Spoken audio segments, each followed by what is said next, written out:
கிறிஸ்து இயேசுவுக்குள் மிகவும் அன்பாய் அழைக்கப்பட்டு தெரிந்து கொள்ளப்பட்ட அன்புக்குரிய சகோதர சகோதரிகளுக்கு நம்முடைய பிதாவாகிய தேவனுடைய நாமத்தினாலும் நமது ஆண்டவராகிய இயேசு கிறிஸ்துவின் நாமத்தினாலும் அன்பின் வாழ்த்துக்கள். What pastor Russell set. கேள்வி எண் 5-2. வருடம் 1911.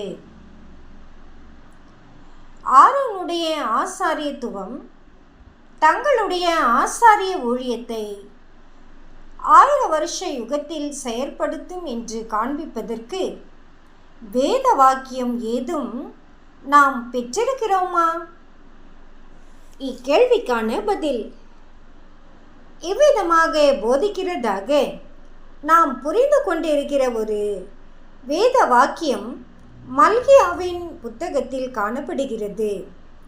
இந்த வசனம் கூறுகிறது, கர்த்தர் தம்முடைய ஆலயத்திற்குள் வரும்போது அவர் உட்கார்ந்து வெள்ளியை புடமிட்டு சுத்திகரித்து கொண்டிருப்பார். அவர் லேவியின் புத்திரரை சுத்திகரித்து அவர்கள் கர்த்தருடையவர்களாய் இருக்கும்படிக்கும் நீதியாய் காணிக்கையை செலுத்தும்படிக்கும் அவர்களை பொன்னை போலவும் வெள்ளியை போலவும் புடமிடுவார். மல்கியா 3:3. சிலர் இந்த வேத வாக்கியத்தை சொல்லார்த்தமான முறையில் லேவியின் புத்திரருக்கு உரித்தாக்குவார்கள்.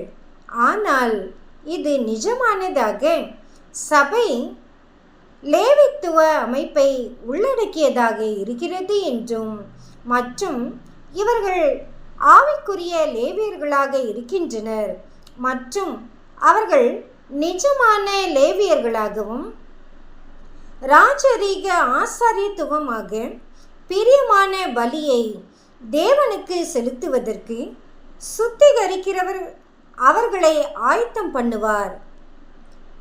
தேவன் தாமே இந்த வார்த்தைகளை ஆசீர்வதிப்பாராக.